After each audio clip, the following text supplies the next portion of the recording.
5, 4, 3, You obnoxious 2, motherfucker. 1. Whacked Out Wrestling is on the air.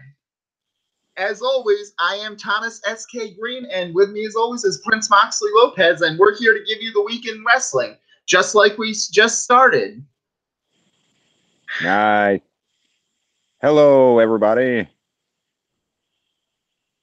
Dun, dun, dun. Mox and Greeny at it again. Yep, and that works on it because during the whole mix of the show, we kept noticing the good things about Extreme Rules, and we didn't notice enough of the bad. Namely, the bad of that crowd. A memo to anyone watching in Pittsburgh. Your chanting was bad, and you should feel bad. Going to prove you can count to 10, which may be the first time in Pittsburgh someone was able to do that, in order to miss give them extra credit. They counted backwards. Yes. Woohoo! You counted backwards. And you can make a sound after one. Proud of you guys. You're fucking awesome. Yes. You truly proved that you could be as obnoxious as any other crowd and thus remembered for the wrong reasons. Pittsburgh, you should be ashamed of yourselves. Fuck the Pirates, fuck the Steelers, fuck the Penguins. Putting French fries on a burger is not a delicacy. You are wrong. You were evil in this one. Fuck Pittsburgh as a city, a region, and a whole crew. And if you down with Pittsburgh, fuck you too. Real quick, you gave the wrong link. You gave the Hangouts link instead of the YouTube link. Oh. And I don't know if that means anybody can come join. Hold on real quick. Well, worst comes to worst, if they don't, then it just goes to the same one. But if we get one, it's always extras, so. And so, yeah, that crowd, and like you say, we did pretty much an immediate review of Extreme Rules, and we're so focused on reviewing it and looking at the highs of the show because it was a pretty decent show. Yeah. That we didn't touch on some of the negatives. Yeah, and it's one of the problems because the big negative. Yeah, because you could see how it worked on this one. I mean, Full Sail managed to grow up, and the news that just came over the wire that Meltzer gave the Undisputed Era versus Mustache Mountain match 5 stars is a big point, because if you take out a good crowd, then you could lose a 5-star match. And that's really the point, because Seth Rollins and Dolph Ziggler could have gotten 5 stars with that match if the crowd played ball. That was just a really good match for them. Yeah, the match was awesome, and that's what we focused on Sunday, reviewing it.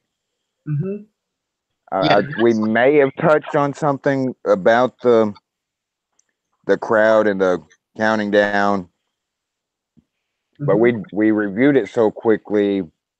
We didn't know that the reason they started just doing it randomly was they took the clock off the Titantron. Mm-hmm.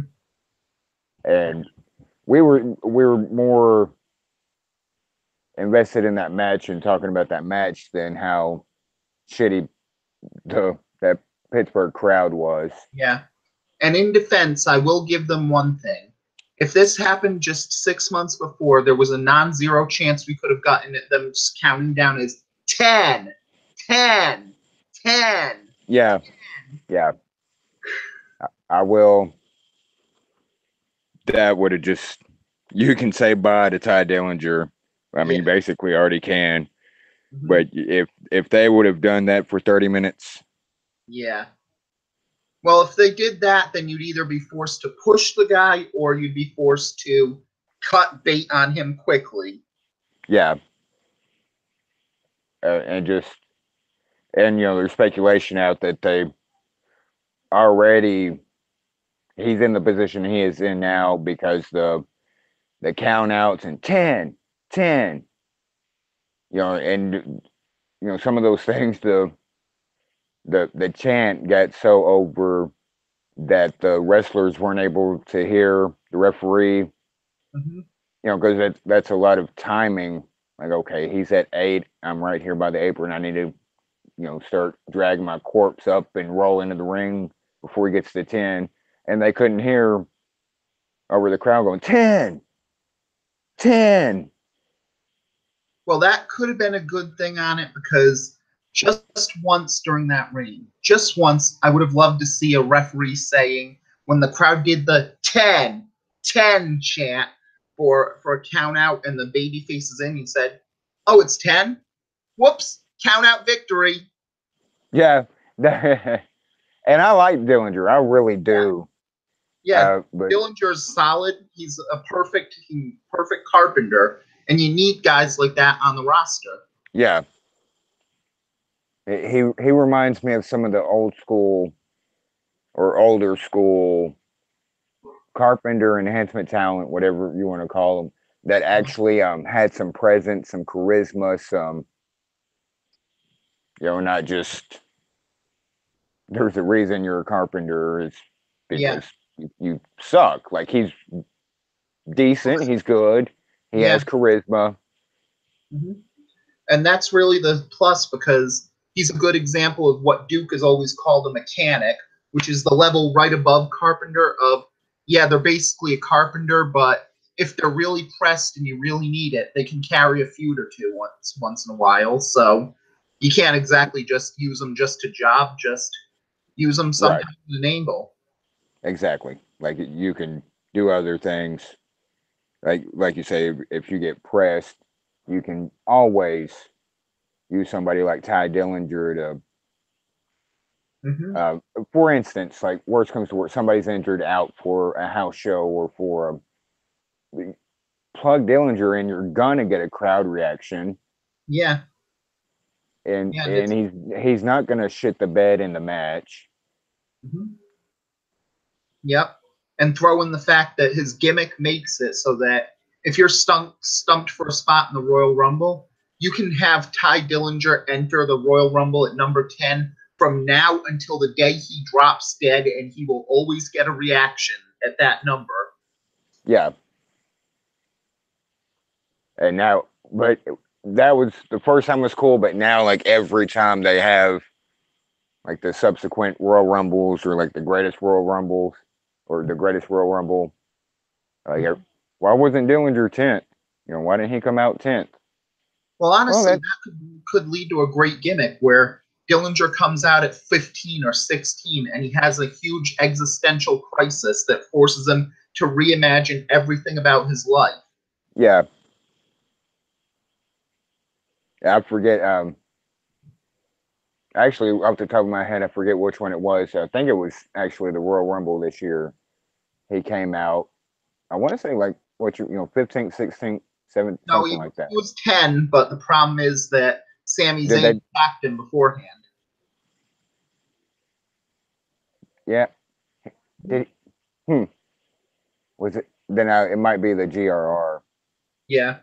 I don't. He wasn't. One time he wasn't 10, and even my wife and son went, "Oh, it's not Dillinger. He wasn't 10." Yeah. Well, that's why they should have used the fact that it was 50 to just use him at 40 instead. That's as many Yeah. as 4 10s, and that's Right. terrible. Yeah. I'm with you. Yeah. But But back to Pittsburgh. Whoo. yes. And honestly, this is the problem where a lot of people have said, and this is a fair argument, why is everyone so mad that it happened with Seth Rollins and not with Roman Reigns? And the answer to that Oh, is with with Roman Reigns, you're at least protesting something. With anything else, you're basically just trolling just to troll. What was there, for example, on it? You got Rusev Day in the WWE title match, and if he lost in the and he won the title match, people would be just as mad AJ Styles lost. You got Yeah. Rollins Ziggler as the main event in an Iron Man technical wrestling spectacular. What the hell do you want? Do you just want, will you not be happy unless they hand you personally the whole book involving full hire and fire power, full creative control, and regular blowjobs from your favorite women's wrestler? Is that what you want, people? And if And not, do you just want to troll them just to see them squirm? Because they're pretty good. They're not going to squirm. yeah, it's and it took me. I was so like I said, I was that match. Like obviously, I noticed the crowd, and the first time, like, haha. Second time, like, okay. It did get annoying, but I wasn't really like the match started getting real good, Mm-hmm. and like I guess I didn't drown the crowd out because you can still you can't drown them out when they're doing that kind of shit. But I was focused on what I'm seeing, not what I'm hearing. Yeah. Like I think I said in the review, like shit, that's the best Dolph's look and for Since a Survivor long Series time. 2004, Yeah, to say. like it's been a while, and it was actually the match I was looking forward to the most going into it. Mm-hmm. I mean, I like house fights, and so I was Reigns and Lashley just beat the shit out of each other. Like that's cool with me too. Mm-hmm. But like, let's see what these two can do. Let's see how they're gonna work this and with Drew. Mm-hmm. And it took later on, like afterwards, me digesting. Like, you know what? Actually, that crowd was a lot shittier than I gave it credit for at the review time. Yeah. And it was worse on some of the people saying, well, the crowd has the right to do whatever they want to on it. There were some people complaining on cage side seats against the people complaining about this crowd. And I was like, you piece of shit. If someone shot up a WWE event, I bet you would say that person was just showing their dissatisfaction for the booking. If anything, they're a hero. And And that is just bad. I And love people that complain about people that complain. Like, yeah, it's just, that's fascinating to me. You're going to complain about somebody complaining. Like, yeah, and it's a never ending loop. yeah. But, And it really just goes to the case where the ultimate problem is that Vince McMahon now has his excuse. He has yeah, his sample size that he needs to go with what he wants. Because if people y'all kept just fucked it up for Roman a whole Reigns, lot of people. yeah, he could have said maybe Roman Reigns is failing. But now with this, there's proof. These fans won't be happy unless they have something to Yeah, complain about. They just want to troll us. Why should I do what they want? I'm just going to go with what we want and just tune yeah. these people out. And that is the point. Pittsburgh, you should be ashamed of yourselves. Bret Hart was right in 1997. If you gave the United States an enema, Pittsburgh is where you'd stick the hose. But But about those ones, let's get to the actual wrestling this week. And okay. this was a pretty big week of shows. So for the big thing on it, Paul Heyman answered the ultimatum first by Kurt Angle on Extreme Rules, and that led to two triple threat matches. Winners go on to next week. Match 1, Roman Reigns, Finn Balor, and Drew McIntyre. Match 2, Bobby Lashley, Seth Rollins, and Elias.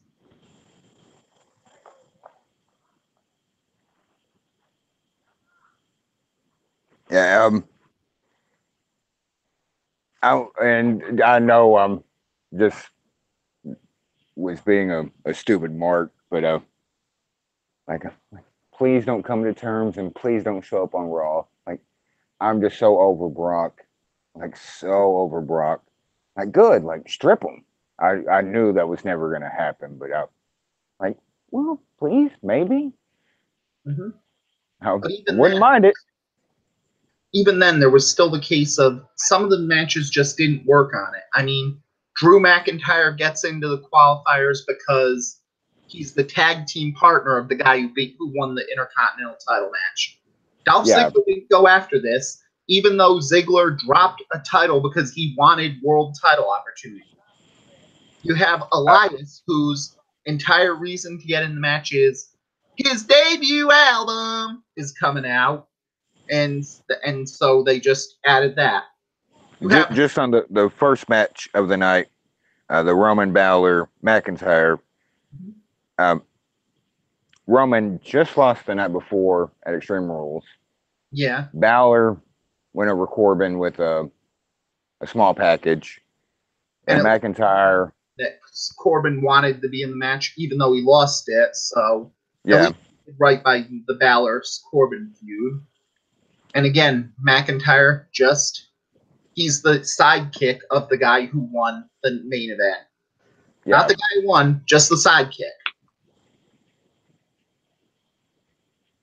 you can go as far as to say he was the reason why the guy that was actually in the match won.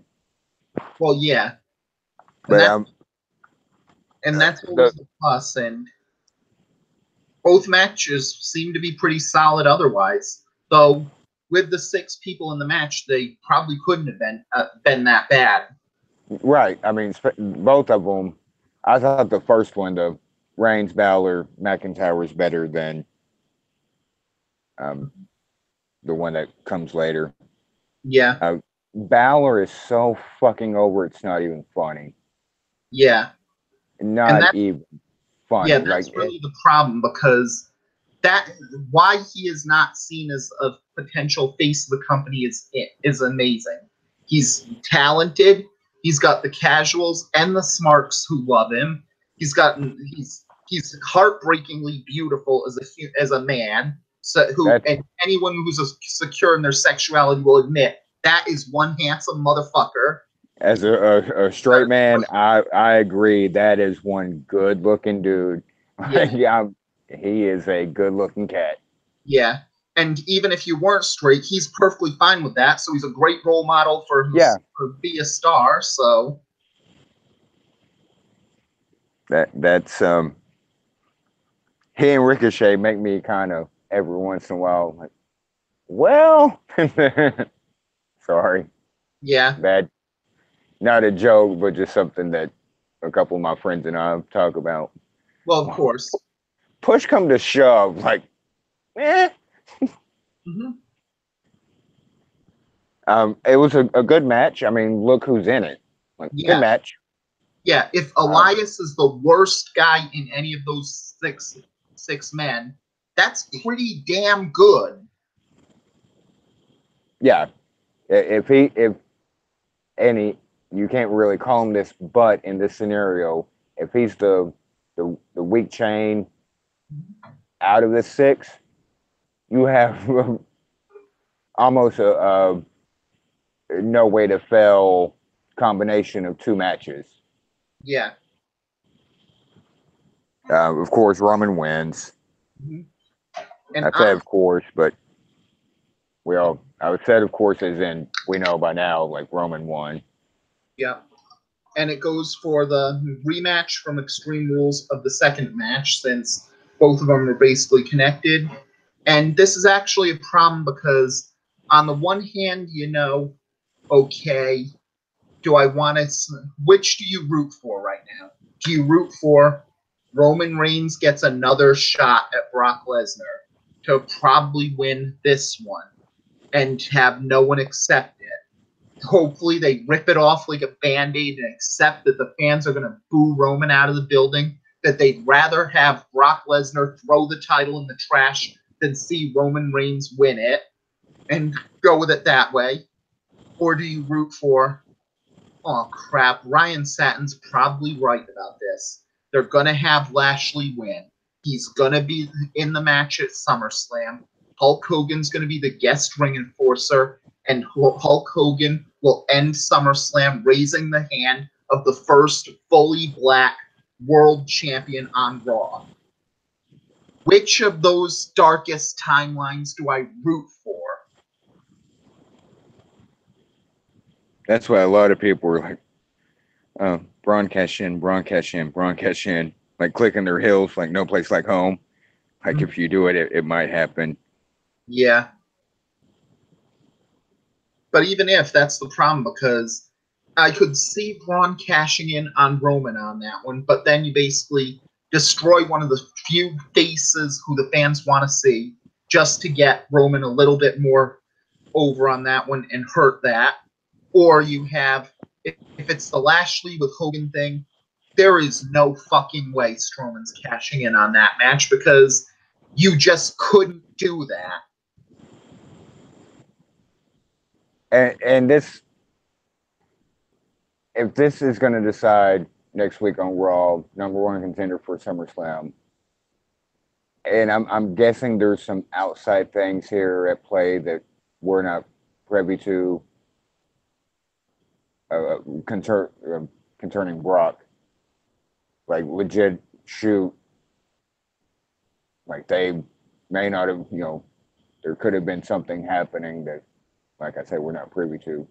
Why the fuck not make the Extreme Rules match like it's supposed to be a multi-man number one contenders match?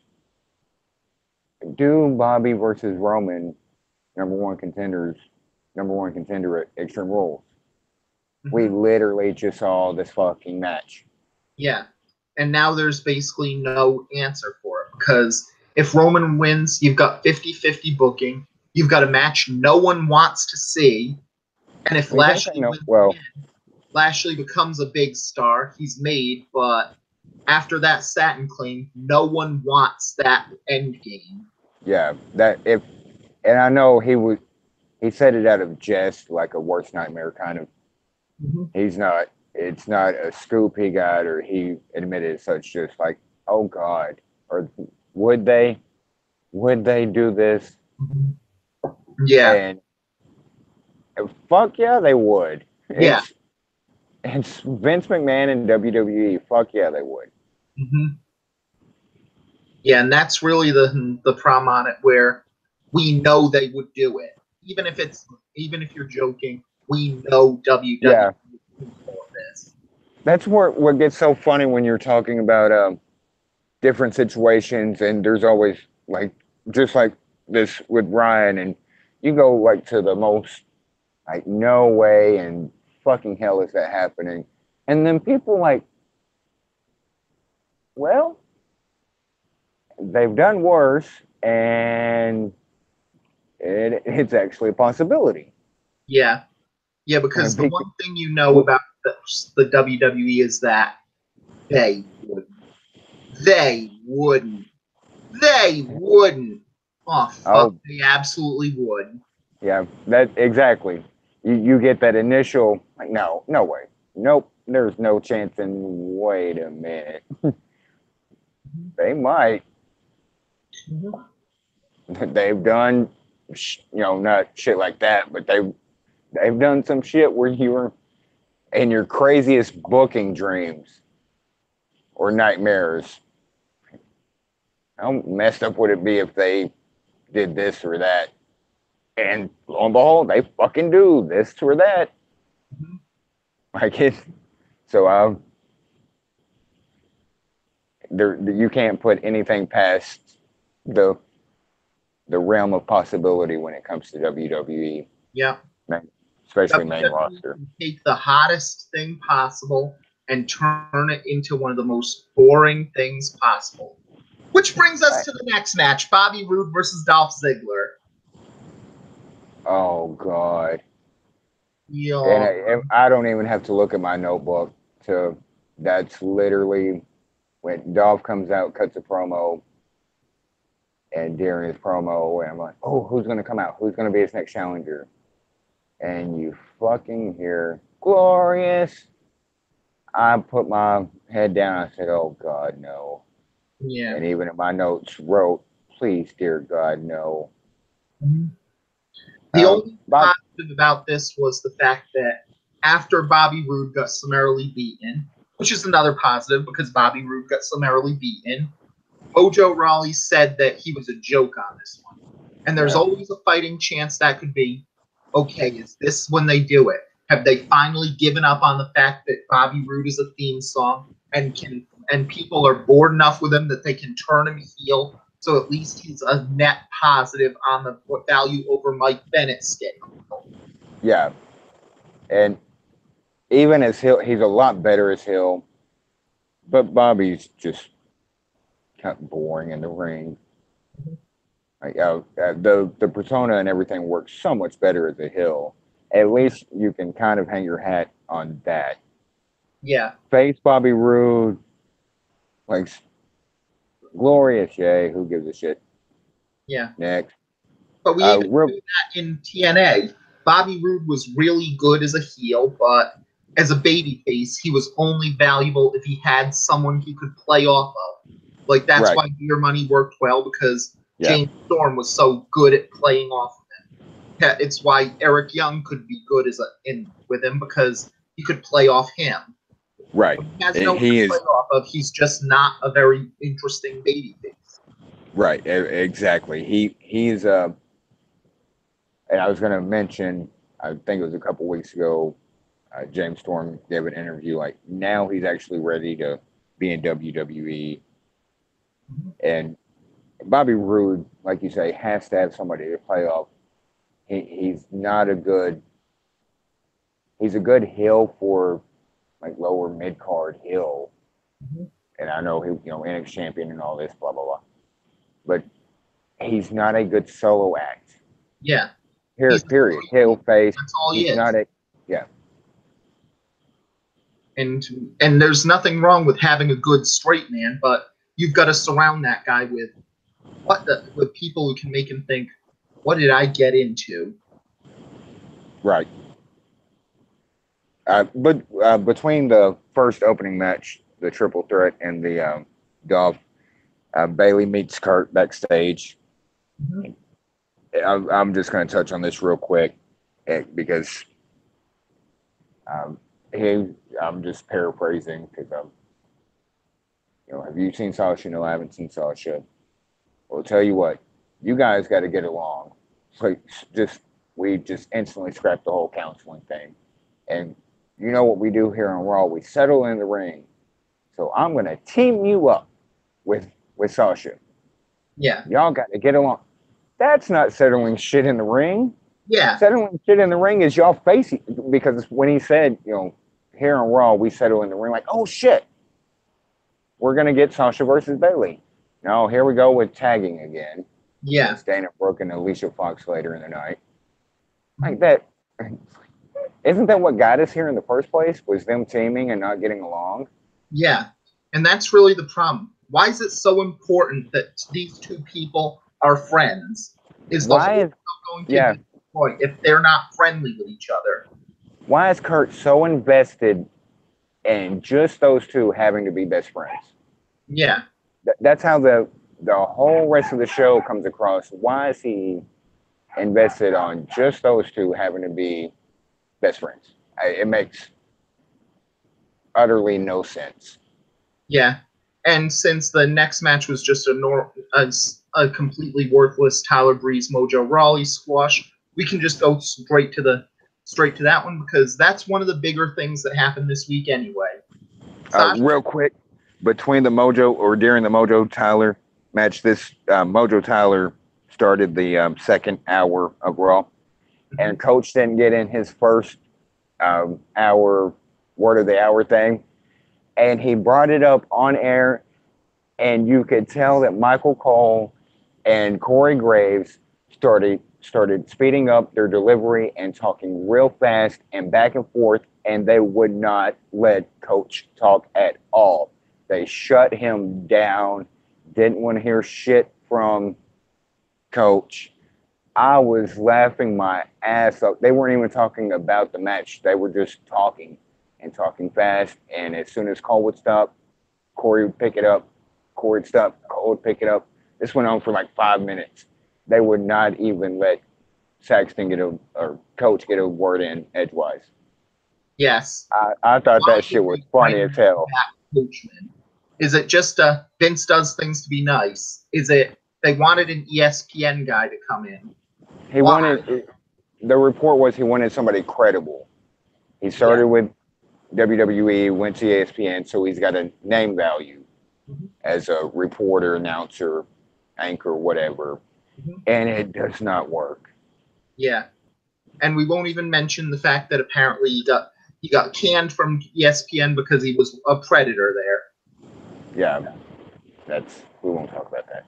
Mhm. But I thought that shit was funny. They just shut Coach completely down for Mhm. a minute, and I'm just like laughing and laughing, and then my wife and son, they realized what was going, and they just laughed. I thought that was funny shit Yeah. because they were talking about anything and everything they could, so Coach couldn't talk. Yeah. And that actually brought some benefit to generic squash. So there was that. And I'm liking Hill Mojo. Yeah. Well, I've He's always coming thought into the Mojo Rawley was a good prospect on it because with a Haas like that, the one thing that's so essential of being a good Haas is intensity. And if you think of all the great ones, Goldberg, Ryback, and Ahmed Johnson, they didn't take a long time, but they had a couple good years out of them. They were all intense, and you could see it. And this I isn't didn't, intense like Vance Archer was intense. If someone's and intense, we know it. and it's damn sure better than he ain't hype. Like fuck that. Well, that's Like the problem because him shit talking Tyler Breeze during the entire match. Mhm. I mean, that's just good stuff. Yeah, it was a squash. It was a meaningless match. Like, Yeah, but according to but Road Dogg it was a good or one to Kurt help build Angle, them yeah, up. So yeah, it wasn't that that, meaningless. he just literally shit talked and beat the shit out of Tyler Breeze the entire match. Like Yeah. not only did you get your ass beat, but you got talked down to like a little kid that got caught stealing candy the entire time. Mm-hmm. And that's really the plus of it because they finally realized that if you get rid of this hype and sell it as he's always hyped shit that makes him just sound annoying when he's intense, you could have a main event level heel on your hands. Yeah. Heck, you could have a main event level baby face on your hands if you position it right.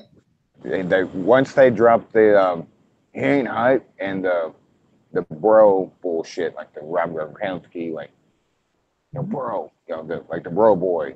Mm-hmm. Once they drop that, um, it's going to take some time just based on the rest of the roster. But I could see something coming of Mojo, mid card, whatever brand he's on, or stick him in, every once in a while, like in a fatal 4-way or something. They've done worse. Yeah. They did shit. They put Big Cass in that fatal 5-way or whatever. Like he could fit that. Yeah.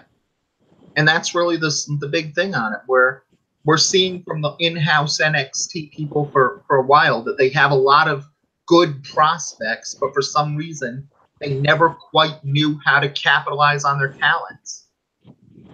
Right. And speaking of NXT people not getting their talents capitalized on, then we get to the big stuff this week.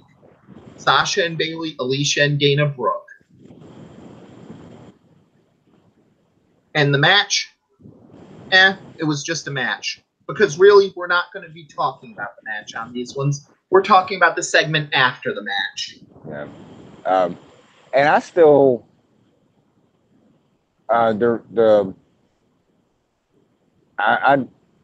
watching live, like, was everybody counted out, or was Sasha and Bayley disqualified because Bayley or Sasha wouldn't stop beating the shit out of everybody? Yeah.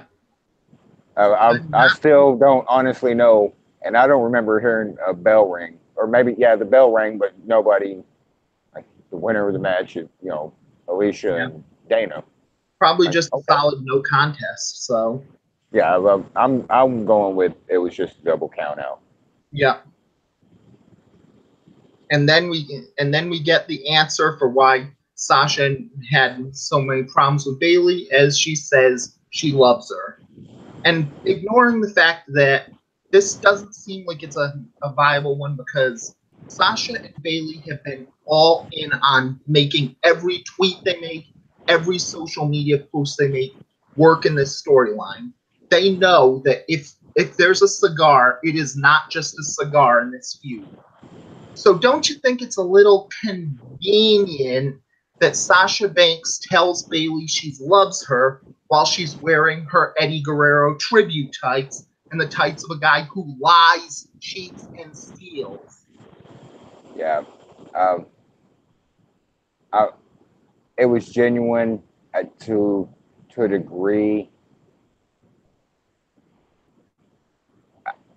and I think this is so because I see it in two minds. Like she's either one lulling Bailey into a false sense of security again, Mm-hmm. or she's being genuine with it, and Bailey's like, if you really love me, why have you been putting me through hell? Mm-hmm. And Bailey snaps. Yeah. In neither scenario and this scenario overall does not involve hot lesbian action. Yes. And that Get is also fucking real. yeah, because the one thing I'll give you is that I could buy it just because you could tell Sasha was trying to play it as is this sisterly or is this romantic? And neither Sasha and Bailey are that good of an actress, so they couldn't totally act like, oh, this is it, and you couldn't get that real surprise moment by Bailey. But even then, it won't end up in hot lesbian action, and this is the problem that goes on with this because right now I am getting way too many flashbacks to those 2 weeks in 2014 when Xavier Woods, Kofi Kingston, and Big E formed together before the New Day videos and when they formed a unit on this one. And those 2 weeks were just too big an action because they were all about everybody thought that when Big E, Kofi, and Xavier teamed together, they were going to be the new nation of domination. There were going to be a bunch of angry black men out to get Mr. Charlie, and Yeah. as if that's not a racist gimmick in and of itself, but on this one because it's always angry black, dancing black, or savage black. So that's not a good one either. And then you get the same problem that Ferguson, Missouri happened, and because of how bad the social climate was after that occurred, that gimmick became too radioactive to even think about. So we get the New Day, which in retrospect is the better gimmick. But the Right. response to the New Day was, but my fantasy booking told me that the New Day had become the new nation. My fantasy booking said it, and that means WWE promised me it would happen, and they lied to me, and that means they're racists. And whiny cosplay greenie WWE fan might be my favorite greenie. yes. And that's really the problem because in the next 2 weeks, probably next week, but possibly a week or later on this one, we're going to see the official heel turn between Sasha and Bailey.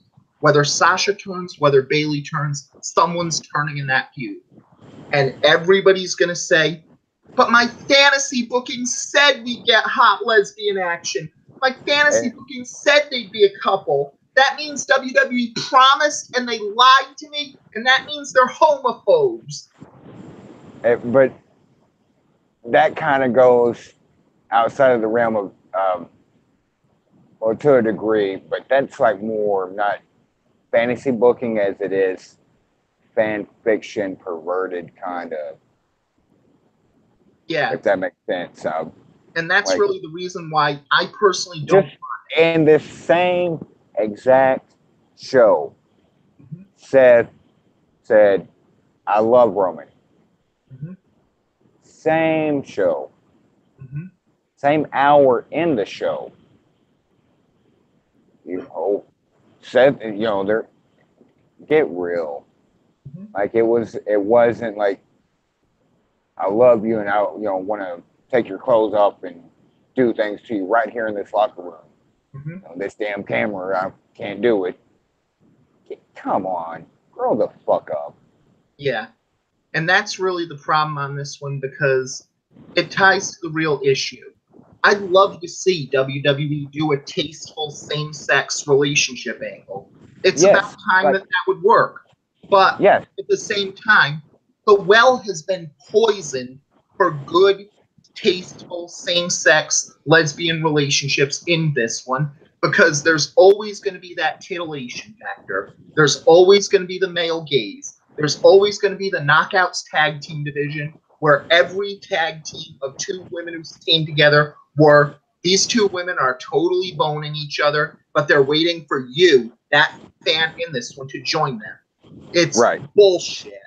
It is absolute bullshit.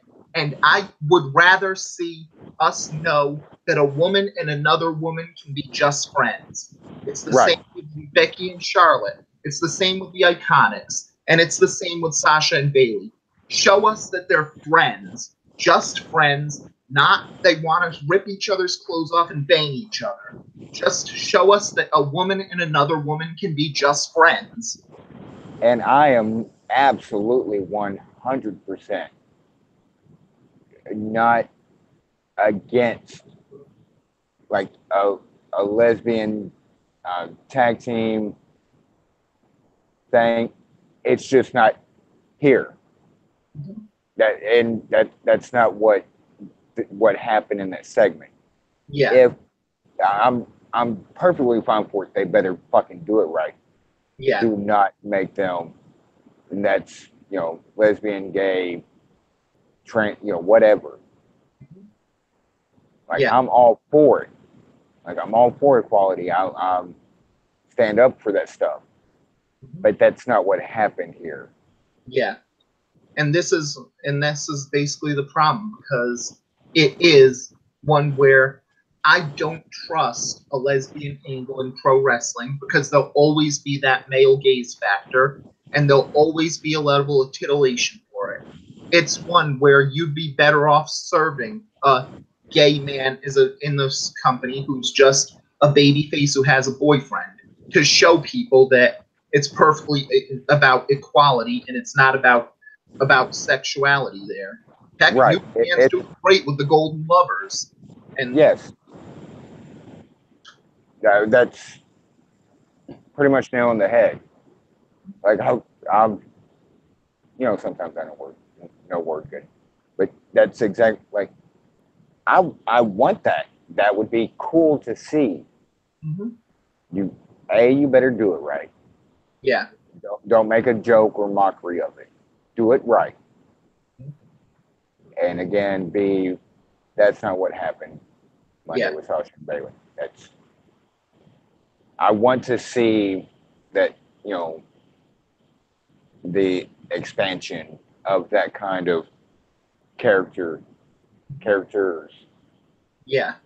Like let Again, people be them if they're everyone. That's what it comes down to. And it should be for everyone. But yeah. at the same time, just do it right. That's all we ask. Like I'm pretty sure I can get almost a 100% in agreement with. That's all anybody asks of any kind of storyline, much less when you're I don't want to say treading water, but when you're a fine line thing, just do it right, and people will like it. Yeah. Don't do a joke out of it. Yeah. And that really ties with what we've seen. We've seen from the movie ones. People said with things like Ghostbusters that people didn't want equality, but then we saw Wonder Woman and Black Panther were awesome, and it was real this. Yeah, people absolutely want equality. They just don't want shit. Right. Just do it right, and people will cheer it. Yes, exactly. And that goes through. And the next match, we'd have the first tag team title defense of Curtis Axel and Bo Dallas against the Ascension. Love me some B team. Yeah. I don't. I love me some B team. I've always liked Bowen and Curtis Axel. Before I said this in the review of Extreme Rules, all the shit they've been given. Yeah. Curtis especially. Well, Bo, but at least Bo had some kind of substantial NXT run. Yeah. All the shit they've been given, and it just translates through the screen. Yeah. Dude, they're just having fun. But they're hardworking. Yeah. They're very hardworking. They're not just happy to be there. Yeah, and that's always a plus on it, because one thing that always goes throughout all of wrestling, if a performer's clearly having way too much fun out there, it comes across and they become popular. Yeah, and the sad part of this coin is what the hell happened in the Ascension after their call up. Well, the problem is that the Ascension just weren't never that good. They seemed like they could be that good. They had videos where they seemed like they would be that good, but once you looked past all this pyro and ballyhoo around the Ascension, they were meh, just a couple hosses, and not even that many hosses either. They aren't even. Would you be in agreement on one of? Let's start with their the Full Sail crowd when they were in NXT. I don't think it was the Full Sail crowd as much as the fact that they came up as a top tag team when there were virtually no good tag teams in NXT at the time. They had the inklings of some good tag teams, but they hadn't gestated yet to their full form. Right. Okay. But and were kind of. I would go with the other hot take on this one for the Ascension. Victor killed him, because if you notice, when it was Conor O'Brien and Kenneth Cameron, that team was powerhouses. They looked the part. They could be badasses for it. Then we found out that Kenneth Cameron was a fuckhead, and he got fired for it. And they replaced him with Rick Victor, and Victor's just not big enough to be a badass powerhouse dominating person from the wasteland on it. He's solid. He's not terrible, but he's just not big enough for the role. And that killed the Ascension more than anything. Yeah, that, and when they debuted Jerry Lawler, for one, you went from one thing in NXT to their debut. They had the face paint, the triangle shit on their forehead, and Lawler was like, "What the fuck is this?" Yeah. That didn't help either. Yeah, but even past that, it was still the case where if they looked the part to look like some badass, some power and paint guys for it, they probably could have succeeded.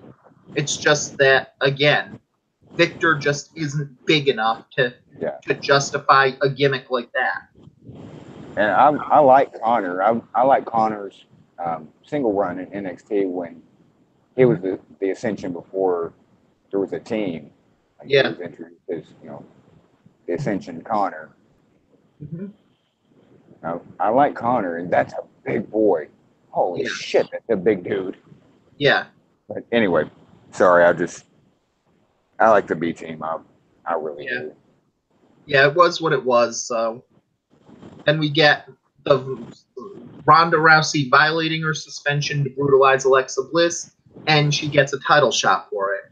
Because Ronda Rousey can get a title shot without having to beat the champion for it.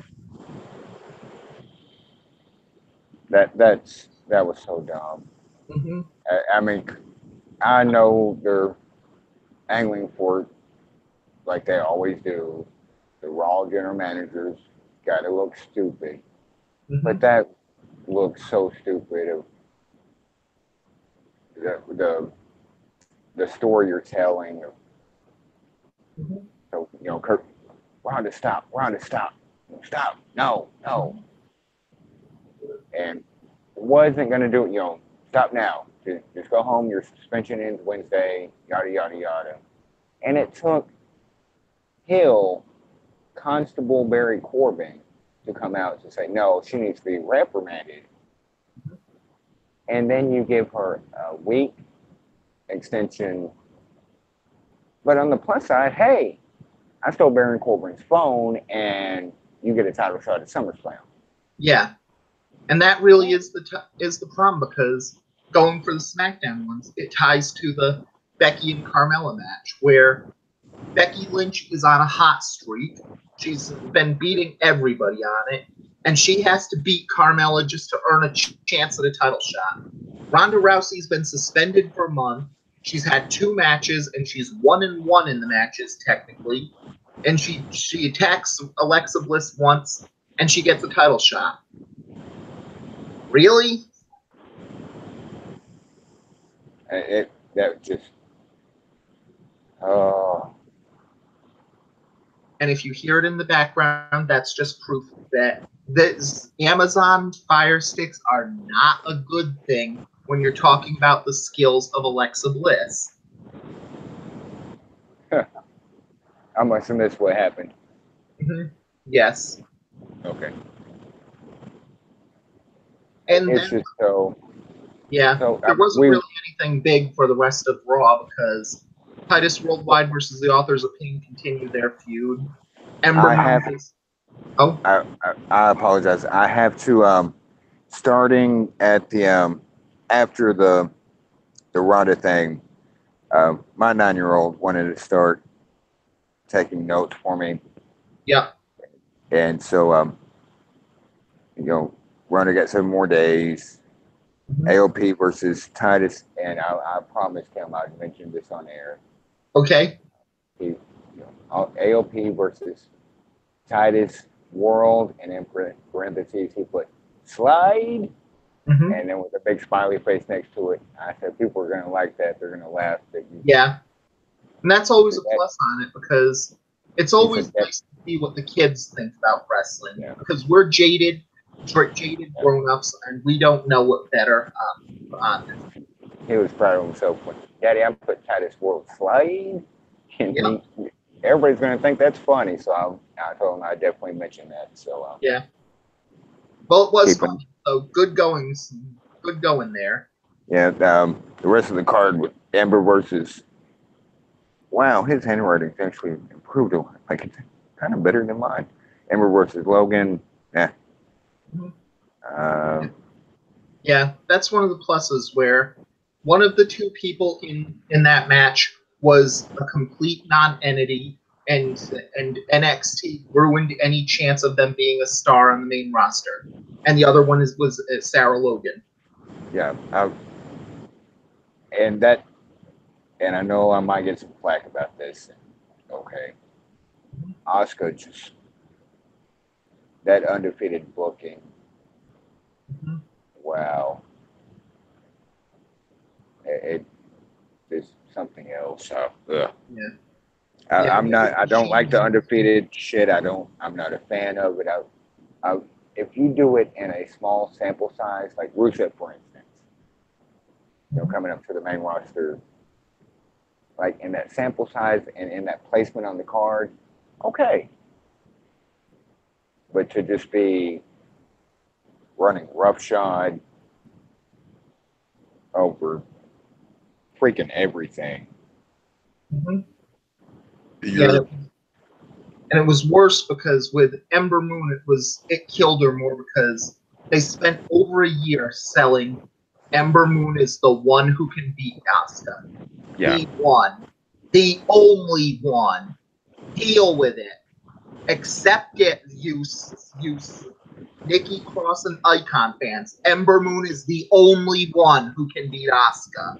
They're nothing compared to her. And then Brooklyn Destroyer. If Ember Moon won the match, she's a worthy champion. If Ember Moon lost the match dirty, then she's still the uncrowned champion. Hell, if Ember Moon lost cleanly, but she didn't hit the Eclipse in the match, she's still viable because the whole storyline was if Ember Moon hits the Eclipse, Asuka's no longer undefeated, and Asuka knows this. Right. And yet, she lost cleanly and took the Eclipse. She was booked like Roman Reigns in NXT. Let's compound that with, hey, when Ember finally gets her hand on the championship, we're going to have fucking Asuka hand it to her. Yes. Let's just really fucking dig that knife in. Yeah.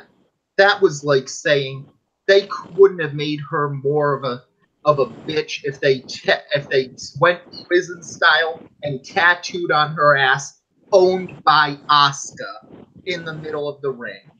This is the only way you're going to get the championship from me is because I'm going to hand it to you.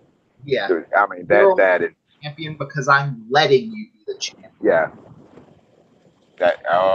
Sour taste. Yeah.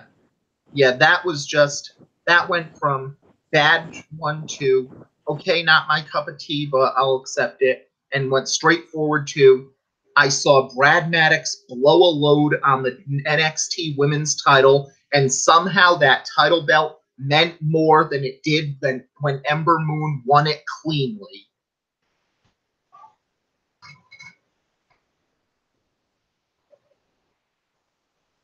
But back from that one to SmackDown. And SmackDown the biggest thing on it was we finally got the build to Miz versus Daniel Bryan.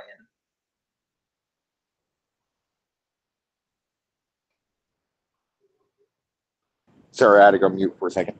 No problem.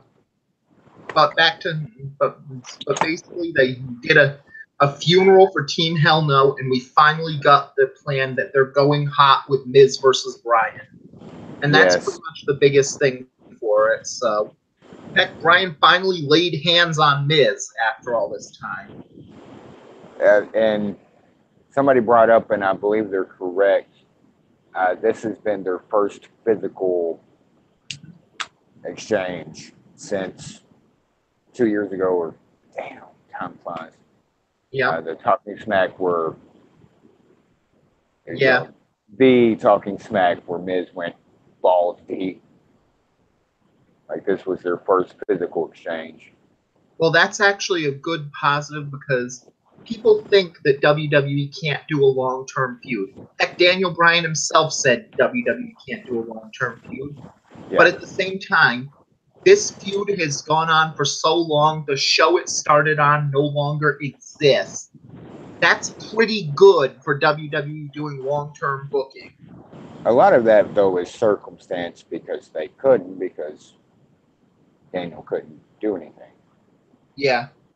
And that's they did keep it alive, though. They, on the off chance or a chance that Daniel would one day be cleared, hope to hope, they did keep it alive. Like when, I forget exactly what was happening on SmackDown, I guess this was about a year ago or so, and Daniel Bryan was making an announcement or something, and Miz's music hits. Oh, this was Survivor Series because Daniel Bryan came to Raw because Miz was on Raw.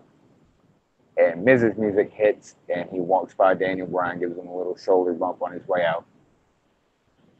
On his way out to the ring. Like it might not have been SmackDown, it might have been a pay-per-view. I forget, but the smallest of things make a big overarching story. Yeah. And that's they kept feeding into it. Yeah.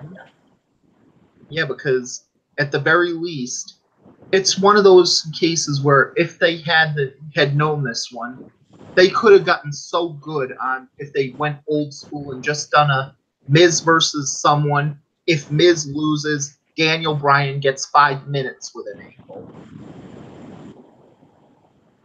And it's just the same that there's a lot of old school matches that would just be perfect for it. And then, go ahead. No, go ahead. I was just like, thankfully Brian did get clear, and they are. I thought the funeral segment, Miz is just a treasure. He really is. Mm-hmm. And I know some despise the Miz, but yeah, he does the smallest things, like the funeral and him, like how he was doing the coming down the ramp and everything, and like he was at a legit funeral, like sorry for your loss, like the double-handed handhold thing. Like, it's just little things like that I just eat up. Yeah, and that's really the problem, because it says something that people have finally caught on how good Miz is, and I still argue he is the most underrated wrestler in wrestling history, because he's always been this good. Yeah, I can't say always been this good. Well, at least since he started getting pushed seriously, he's been this good. He is a prime example, in my opinion, of like a working on the job or learning on the job. Mm-hmm. And you can tell, like, year after year, now he's come a long way from his debut promo with the Diva Search thing, where he fumbled the shit out of that. Mm-hmm. And his wrestling started off kind of floppy. Yeah. But he's put so much into it, and you see the results. So many years later, 2018, here we are. Mm-hmm. It wasn't about until, even when he main evented against Cena, great on the mic. Mm-hmm. By then he was still somewhat subpar, in ring. And now he's just, since then, like I say, every year he's progressing. Mm-hmm. That's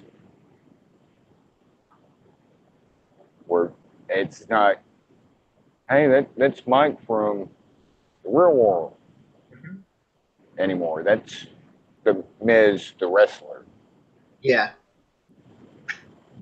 And that's really the biggest thing on it, where he could probably be a world champion now, because in 2011, don't kid yourself, in 2010, Miz was white hot as a heel. He was absolutely there, but he still hadn't done enough to prove it. So to every fan who knew, they knew Miz deserved to be at the main event of WrestleMania, but to those all-important casual and non-fans, it was at Doofus from the Real World's the WWE champion. This is worse than David Arquette. Yeah. And people would say that on forums and boards and stuff. Mm-hmm. Like, this David Arquette all over again. Mm-hmm. Or worse than. Yeah. And that's one of the pluses, where if David Arquette said he wants to be an actual wrestler now, I welcome it. If David Arquette can do like Miz did, that would be amazing. Didn't David have a indie show return match last night or the night before? I think he might have at Gathering of the Juggalos. So it shows how much I would know about this, because I'm on a very low ICP diet.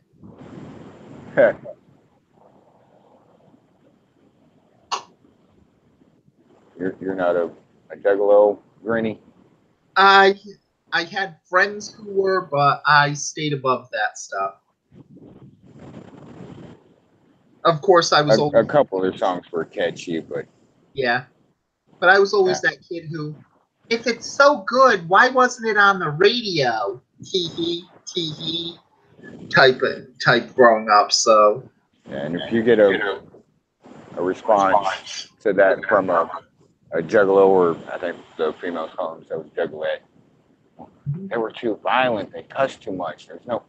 Well, okay, you're halfway proving my point. Yeah. Well, it's not really the fact that the Juggalos were bad on it, and I have no problems with the Juggalos on this one. It's just wasn't my cup of tea. Right. Like I said, there was. I had a first. I think their first two. I went through some weird stages in life. Yep. They hit it big when I was. I think my senior year, I might have already been out of school, and I've always like kind of, hey, Bo Dallas Curtis Axel reference. Like the Outcast didn't fit in, and I found a couple friends that liked him. Like, hey, I'll get the Great Malenko and I'll try to fit in. And I'm sorry. One of the funniest lines ever in any song is, "First I slide up to the bar and tell you I can't believe how fucking fat you are," and that's how he's trying to pick up girls at a bar. Like that line gets me every time. So he was learning the pickup artist culture long before that it was a thing. Yeah, like sorry, damn, I never thought I'd ever in any podcast talk about ICP. Well, ICP are actually pretty close to wrestling, so it makes sense there. And speaking of people who are probably older than they should be and still listening to ICP, we have Jeff Hardy versus Shinsuke Nakamura. The only other highlight from SmackDown, really. Well, yeah. We did this earlier, so I'm not going to. It was a good match, so that was a highlight, but it was that type of highlight that will be on a Hidden Gems WWE update one week because it was good.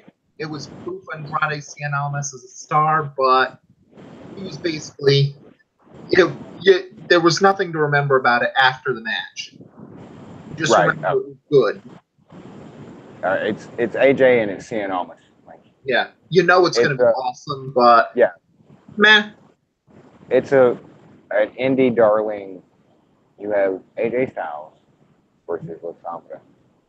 Like, what's not to like? Yeah. But yeah, and I was gonna say something about they have their next Ray right there. He's there. He's on the main roster. Yes. And that's really the thing because he should be a superstar on this one. And it's not even just Andrade who's a superstar. Zelina Vega might be the unsung hero in WWE right now. God, and I'm not just saying looks. She's perfect. Yes. Perfect. I brought her up last night on a Violent Wrestling podcast. And I got into not a debate, just how I'd rank Katrina and Lucha Underground. I would put one because Katrina's just a bad bitch, and right under Katrina, I would put Zelina Vega at the moment. Yeah, Zelina could take her, take the number one spot over any time. Well, the big difference I'd say is that with Katrina, Mil Muertes could still probably be a big star without her. And you could take her out of Lucha Underground and anybody she works with probably would have been just as good. But without Zelina Vega, Andrade Cien Almas is an NXT jobber. And what makes it so perfectly is they actually told that story. Yeah. And it's actually true. Mm-hmm. Like the story they told when he was unfocused and partying too much, and then here comes Vega whooping his ass into shape and getting him focused. Yeah. The lines of kayfabe, I mean, I guess it's all kayfabe, but kayfabe story that started versus what's actually, I don't want to say shoot because it's not, it's still kayfabe. What's happening is true.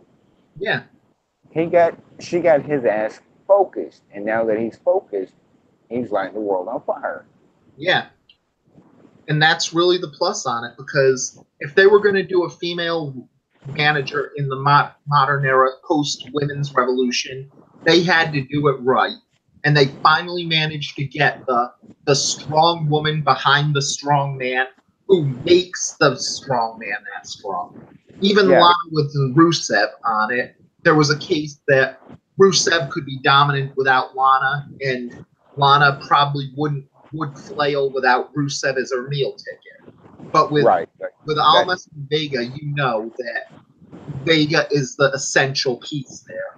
right. She's the not in a sexual way or anything like that. My God, but she's the key element to Almas's success. She's Rusev, big enough, strong enough. He might lose every once in a while, but he'll still kick your ass. Yeah. But there's something about the Vega Almas pairing Mm-hmm. where it just comes across so well, and they're so great at it. Yeah. And that so there actually was one extra good piece on SmackDown because And really, it's violent. It's violent. yeah, And we're going to talk about what I think we're going to talk about. oh yeah, and that is what you want from Randy Orton. I freaking love Psycho Randy Orton. Yeah, and that's I really like I like Randy Orton to begin with. I know yeah, you want. I don't give a shit. But I yeah. But like Orton's Randy very Orton. underrated on it because people think Landy Orton, blah blah blah. He's an excellent heel, and when he's allowed to go off on it, he can be a great psycho heel. He can be a great high class heel. He just knows how to be a bad guy wrestler. Yeah, he gets it. Like it just the faces he makes, like the little nuances. I think this is the fourth time just in this podcast. I look, see, and appreciate the little things that are done, and just um, I'll let you say what happened, but just the faces he makes when he's doing something, Mm-hmm. like you just can see like he's doing it out of viciousness and anger and Mm-hmm. Basically, all Orton did was he just killed Naomi's gimmick. He tried snatching Jeff Hardy bald there. he tried ripping a dude's ear off. Like, Yeah. Well, honestly, that's a plus because anyone who's seen someone with a gauge probably had that urge to do it at least once in their life.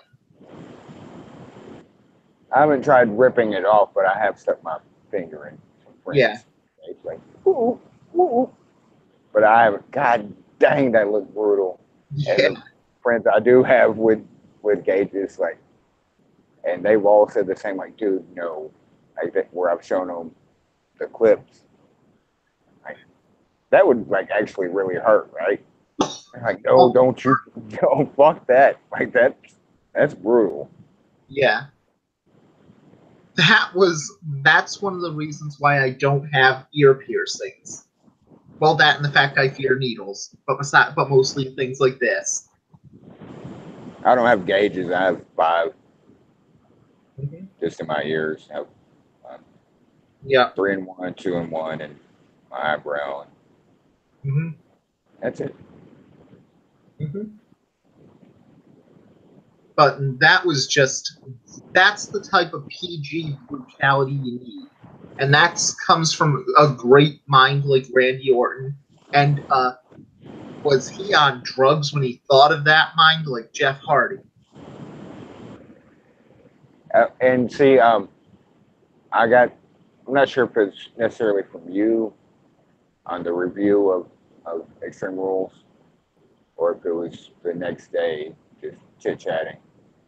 I know Randy Phil Will, and somebody. I don't think it was you. And somebody said, no, we don't know. Like Mm-hmm. I know that was a hill turn. Yeah. And I'm like, okay, we'll see. What I'm patient enough. We'll see what happens Tuesday. Randy Orton's full blown fucking heel. Yeah. Like, and not just 2014 heel, and like he's going 2009 Legend Killer Psycho fucking Randy Orton heel. Yeah. And that's actually good because They need it. Jeff Hardy versus Randy Orton would just be that would be an interesting match in 2009, but not now, but not in 2018. But after one segment, damn, that's a good 2018 match. Yeah. But see how conflicting report. Well, I think it's well known Jeff is hurt. I'm not sure if this was a write off for Jeff to let him try to heal up the other kind of hill, not the HEAL kind of hill. Mm-hmm. And that's what I questioned. Now, that was you on the review. Yeah. How does freaking psycho ass Randy Orton hill and kick you in your dick or hit you in your dick anytime he gets a chance, he'll Shinsuke Nakamura work? Honestly, it just simply goes to they seem like they'd be more allies than anything, and that was a problem because before Orton really proved he was a heel for it, Orton versus Nakamura could have been a dream match. Remember, Orton was the youngest champion in 2004. Shinsuke Nakamura was the super rookie in New Japan around the same time. That would be an interesting dream match to finally see. And you really didn't need more than just that. But the one component you need now in 2018 for that to have any thought of it coming to expectation is this Randy Orton for it to work. Yeah. Motivated, like I'm all in. Randy said for a couple of years that he hates babyface Orton. Yeah. And that's really the point because babyface Orton is kind of bland. Randy Orton is just that random dude bro who is a snake. Yeah, and that's this one. He's a cold-blooded motherfucker, and you don't want to mess with him.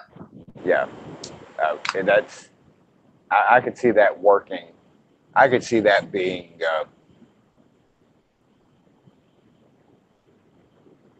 because I'm not all about but I'm not even going to dare try doing a greeny, whiny fan. I'm just, but heel versus heel, that never works. Face versus face, that never works. Bullshit. It can. Yeah. And furthermore, it has. Mm-hmm. And I could see that being not main event by any means, but a solid match on the SummerSlam card. Mm-hmm. What's going to happen first? Who's a dick punch, a dick kick? Just two guys. Yeah. Saying, let's. Yeah, and that's really all you need on it because both guys have the move they can pull out of nowhere. Yeah. Nakamura can pull a low blow out of nowhere, and Randy Orton can pull the RKO out of nowhere. Yeah. It took me like half a day. Like, hey, if they stay on this trajectory, that would actually be a really good match, as both of them is. The only downside I saw when I was trying to think about it was, excuse me, the two hills in one match versus heel face and heel face. You might be able to get two matches out of. Yeah. But I'm sold on crazy ass Randy Orton against crazy ass Shinsuke, and just let them go. Yeah. And that's really the problem because the only weakness is that SmackDown was so loaded with faces and so weak on the heel side until Orton turned. And that was the big problem on it. And I had said it before off these ones on it, where AJ Styles may be weak as a champion right now, and his title reign may have run its course, but at the same time, SmackDown's loaded with people who you want to see the wrestler win the title because they deserve it, but you don't think any of these guys really need the title right now. Right. I see what you're saying. Yeah. Like There's just there's a you'd like to see the championship, but not a lot of people who have to have it. it's almost in a way, and again, my name is Muggs, no word good. It's almost the opposite of Raw. Mm-hmm. You have people that deserve it, if you will, quote unquote deserve it. There's few and far between people that need it. Yeah. Well, it's We're on also SmackDown, oh, like for instance, like I don't. You were gonna say anything, something anyway, so. well, it's mostly the fact that there's two different definitions of deserve that are being used that need to be said. Like, for instance, on Raw, Seth Rollins deserves the championship because Seth Rollins has been on fire this year. Braun Strowman deserves the championship because Braun Strowman's been on fire this year. But on SmackDown, it's mostly Daniel Bryan deserves the championship because I really, really want to see Bryan Danielson with the championship. Andrade Cien Almas deserves the championship because I really, really want to see Manny Andrade with the championship. That's not really deserving it in the same way. Right. That's you put it better than I. It's there and not a spectrum, but there's two different aspects. Like it's like apples and oranges between Raw and SmackDown, and who should be the top champion, Mm-hmm. and for the reason behind this person or that person, respectively on either show, being the top champion. Hell, throw Rusev in the conversation Yeah. for SmackDown. Mm-hmm. Yeah, and that's really the point on it where SmackDown seemed to have the bigger run in the draft, but since then it just seems like if it was a comparison to basketball, Raw would have the roster with 2 or 3 all-stars and a super team. SmackDown would have the roster with 10 or 12 guys who are great role players, but no one superstar. I think it will maybe to a degree level out once you get the fucking championship off of Brock, and at this point, same with AJ. Yep. The only defense I can have about AJ still being champion, A, his matches are good. B, at least he shows up. Other than that, they're both in limbo, in my opinion. Yeah, and that's also a big problem because, again, you need to have someone who this guy needs to be the champion on it. And that's always been the problem with Roman, where he's at John Cena in 2007, where the fans know they want not Roman Reigns, but when they say, so who do you want? And say, not Roman Reigns. They can't name one guy to say, him, this guy. We want this guy. And in 2011, when the fans said, him, Punk, we want CM Punk, then WWE said, fine, let's go with it. Right now, on both shows, less so much on SmackDown because AJ is beloved and I love AJ myself. But on both shows, it's Raw mainly, like 100% Raw, to some degree SmackDown. Anybody but.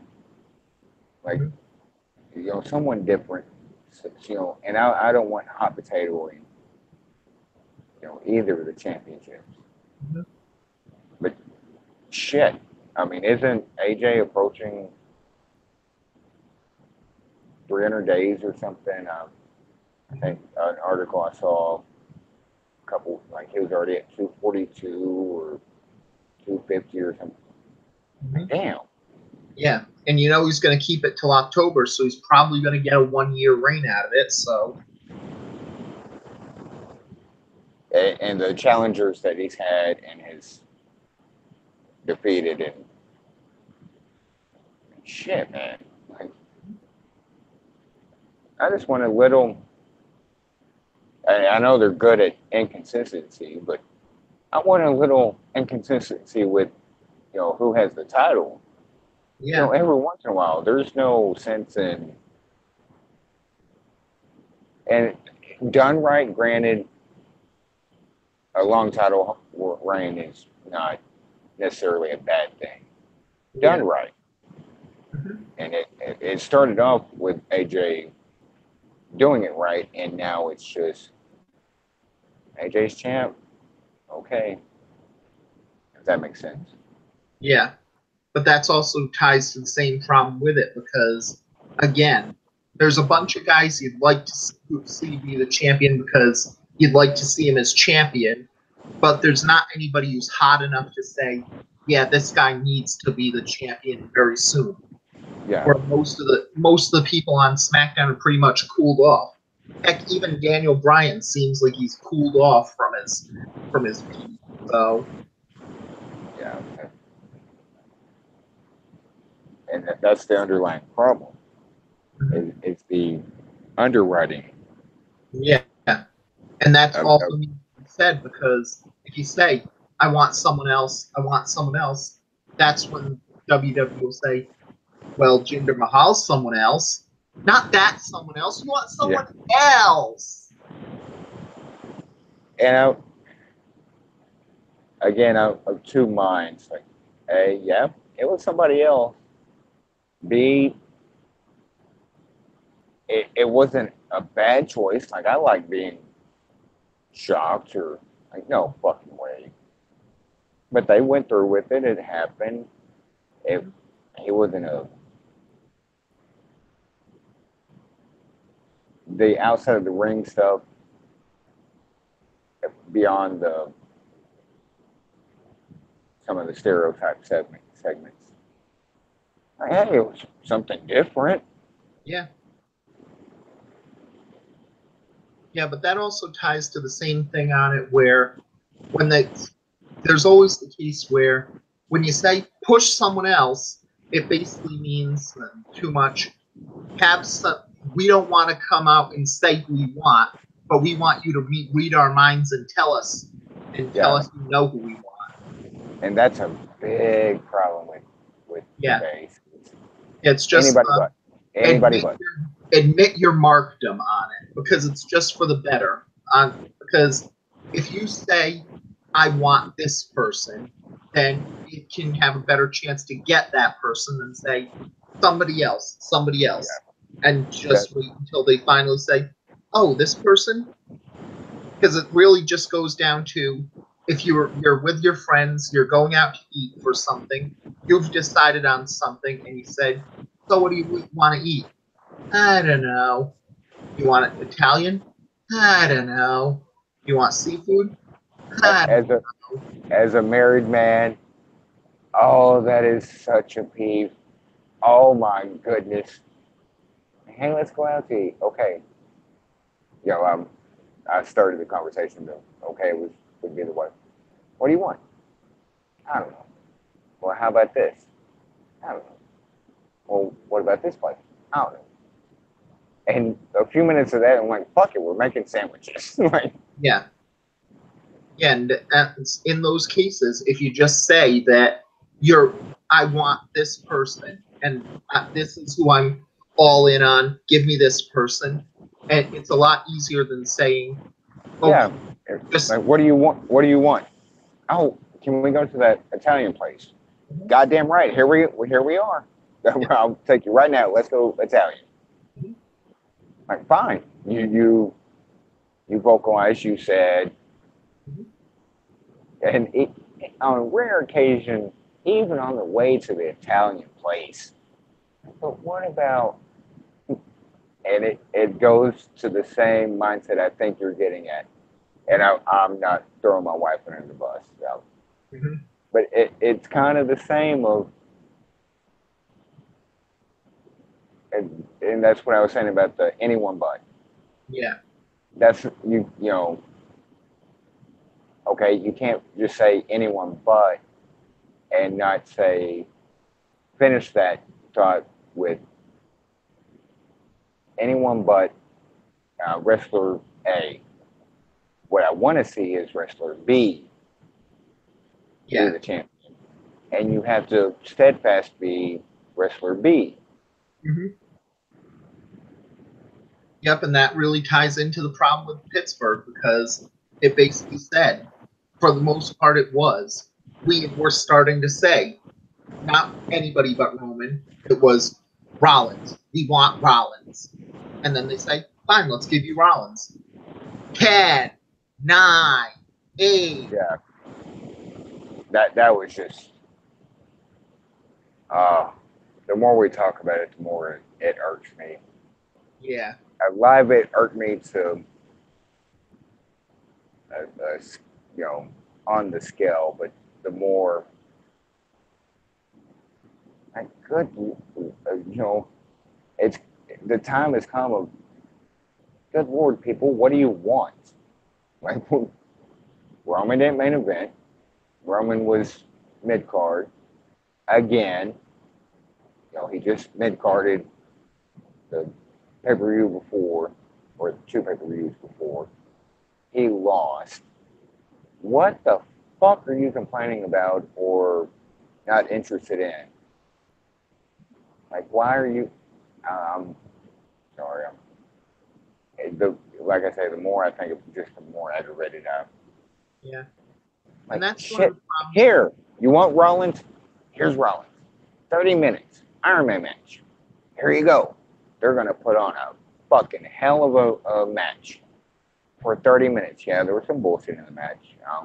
Yeah. It wasn't a perfect match. Like, but it was a good to great match. Like, two dudes just killing it for 30 minutes. Three dudes, if you count, for Drew McIntyre. It's Yep. not Roman. Like, that's where the anyone but, well, then who else? Well, mentality just goes to shit. You can't say anyone but without a specific anyone but Seth Rollins or anyone except Seth Rollins. We want Yeah. Seth Rollins, goddammit, we want it now. Yeah. Okay. You can't be anyone but Roman. Hey, we like this Seth guy. Yeah, and that's really Oh, the problem because we saw it basically with 2011 and 2013, where the fans said, "Oh, anybody but them, anybody but Cena," and know that it was just math. But when they said Punk, we want Punk. Ryder, damn it, yeah. you will give us Ryder no matter what. If we have to force you to write down Ryder, you will give us Ryder. And 2013, I don't care what The we have whole to do. We will move heaven and earth, but you will give us Daniel Bryan, damn it. And no matter I was what, gonna say lost the the right to say. whole arch of the Daniel Bryan story, whether it's planned or seeded, or the whole, it wasn't anyone but.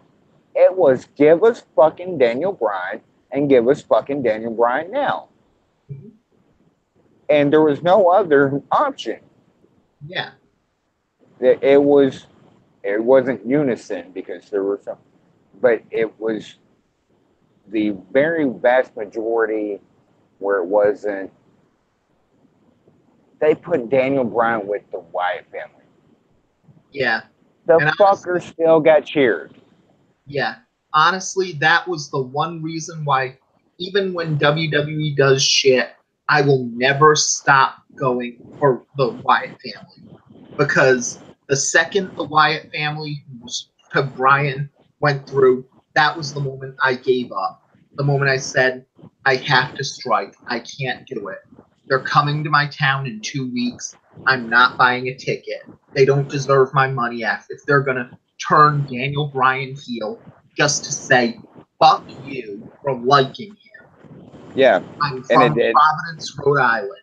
2 weeks later was that cage match. I missed it. I will never miss WWE again. Yep. And because the crowd wasn't having it, and they tried. Mm-hmm. You know, the WWE tried, and the crowd was having no part of it. None. Yeah. They gave zero. Like, okay, try making them the hill, put them in this raggedy ass prison looking Luke Harper, or not Luke Harper, but Eric Rowan jumpsuit, and try. Go ahead, try. Mm-hmm. You know, take all this momentum away. The crowd wanted no part of that. They gave a big middle finger in unison to, nope, he's still our boy. Yeah. And that's really what you have to do if you're going to try to say anyone but. Because the secret thing that goes with it, that if you think that we're whining about the fans and doing those things, as long as you're doing this for Roman Reigns is in your head. You're perceiving him as a big star. You're the reason why Roman Reigns is the star.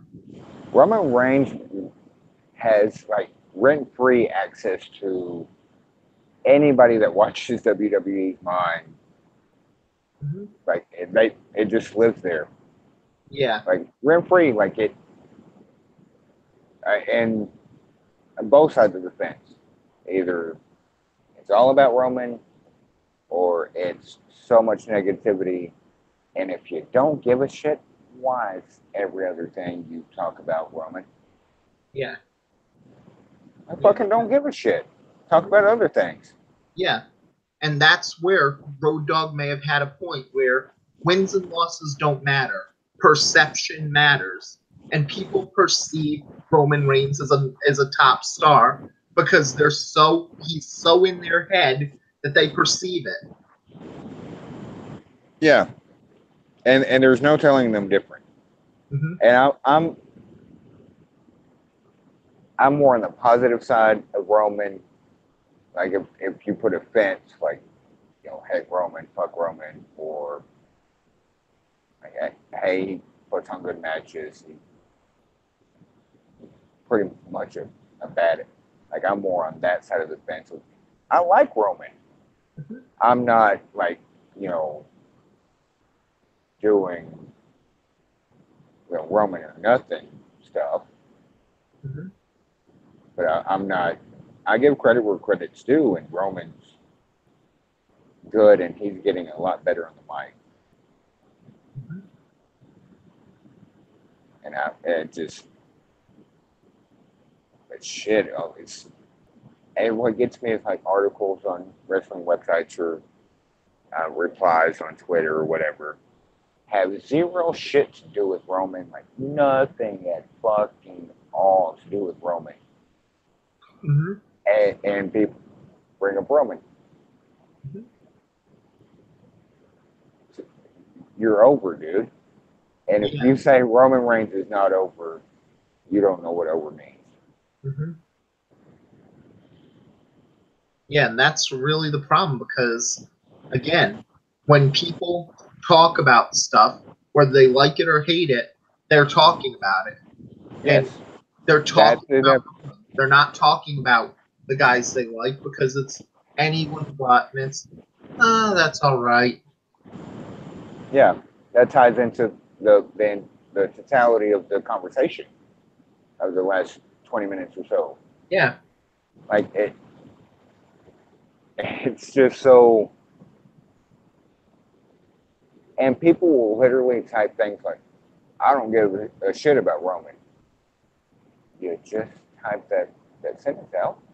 Mm-hmm. Like you cared enough about him to say you don't give a shit about him. Yeah. Like, come on, man. Yeah. It's like the great wrestling analyst Paul Anka said, just don't look.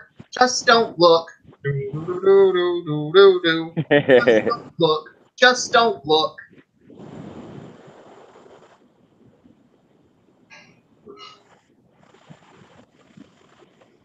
Oh yeah, that's my little spill about. Yeah.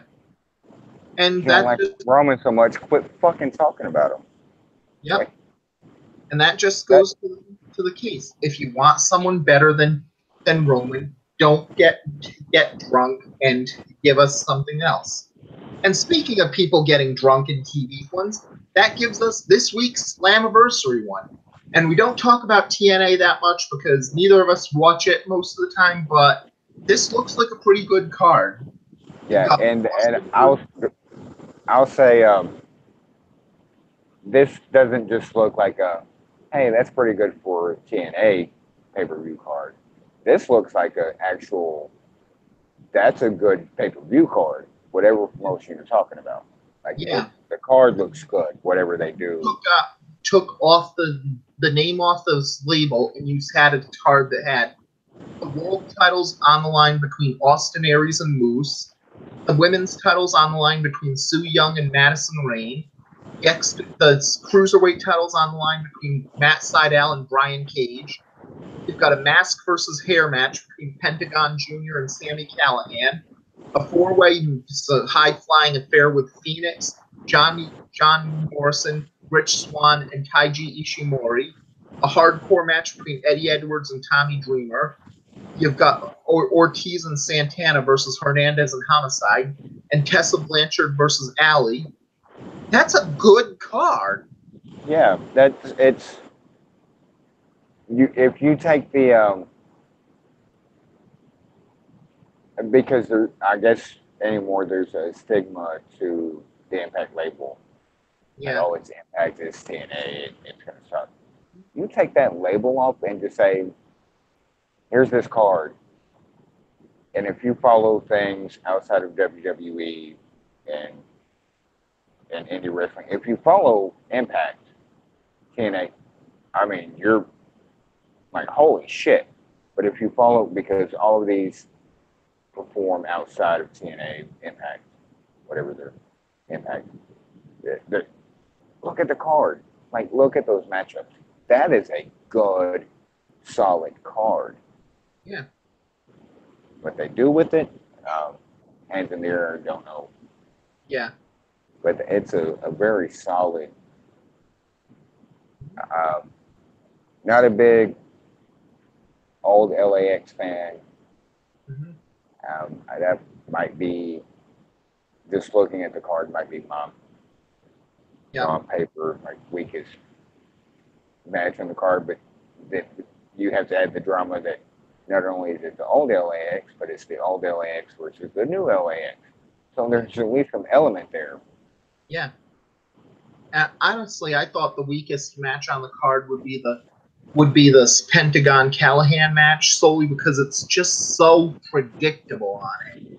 It's a lucha de apuestas match, and does anybody really believe Pentagon Jr.'s losing his mask?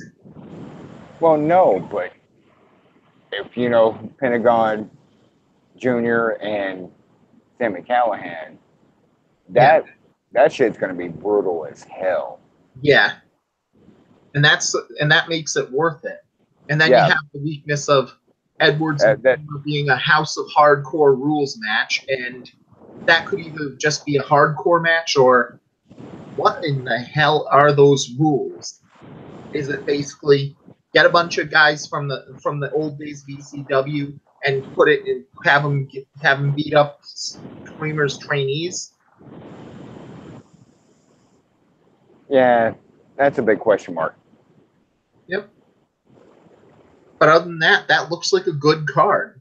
There's no reason to think it won't be, Yeah, except for the TNA things. But even then, the TNA hatred has gone from I hate TNA to TNA is always terrible to a lot of people who hate it being the if TNA went under tomorrow, would you kill yourself because you just have nothing else to look forward to in life? right. Yeah. They and and this is a problem overall. There's some people that, okay, TNA has been, or Impact has been pretty decent as of Yeah. late, from what I've seen. Yeah. But you're gonna have these people just like the Roman haters that they get their mindset and it can't be changed. Yeah. And in And that, defense, I could at least see it with the TNA because TNA's burnt people for so long and that eventually you lose any trust for right, them. and I get They that, and seem I to be that doing the goes right things. that goes. There's we have mutual friends that won't watch WWE. Yeah. It I get the like okay, um, you burned me this time, and fool me once, shame on me, or shame on you. Fool me twice, fool me 12 times. Fuck off already. Mm-hmm. But when like, hey, give it another chance. Yeah. Okay, and like, nope. Mm-hmm. Damn, that's a real sour taste in your mouth. Yeah. Well, at least the big difference on this one is it just seems like there's it goes to the 205 live and why that was hot, and it must not have been a big show on that one because there was nothing really to talk about this week on it. But TNA seems to be on the verge where something's happening, but they haven't quite gotten that one moment to think, oh yeah, something is happening here, and and you need that moment before it gets to, yeah, we're about to go on a ride that's going to change our lives.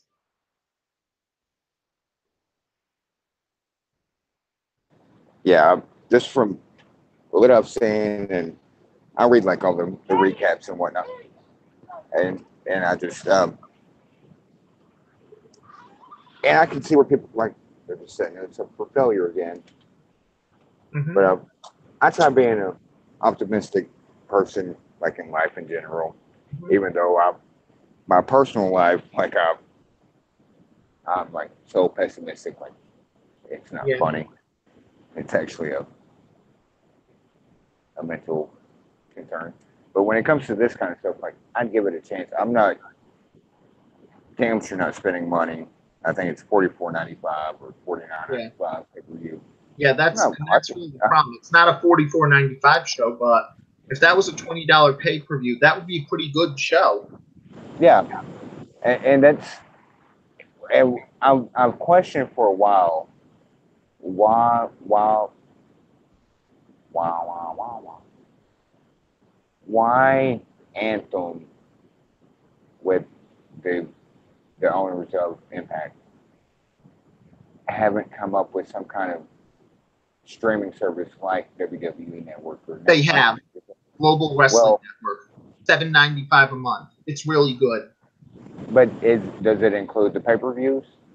I believe it includes the pay per views and after a little bit, but it also includes the Twitch streams, things like that. Okay, I knew they launched and Yeah. they even bungled that. Like Yeah, they it doesn't. got I don't think it includes the pay per views, but it includes them a day or two late. So which I guess that that's acceptable. yeah, I mean, and but it if comes with other promotions, which WWE hasn't done yet. So yeah,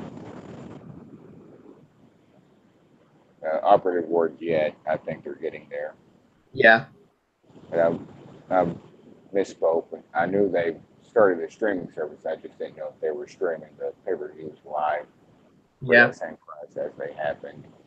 hmm Well, Um, it would be honest. It was probably the best move they did to go to Twitch for most of their stuff because, again, more people want to see it on Twitch than pay to see it. And if they can get good cards like this out there for relatively free, it'll do better than if they have maybe one or two people pay for the pay per view. damn, this dude said one or two people. Well, one or two Uh, people have to pay for it. Someone has to put it up on Extreme Wrestling Forums. yeah. Um,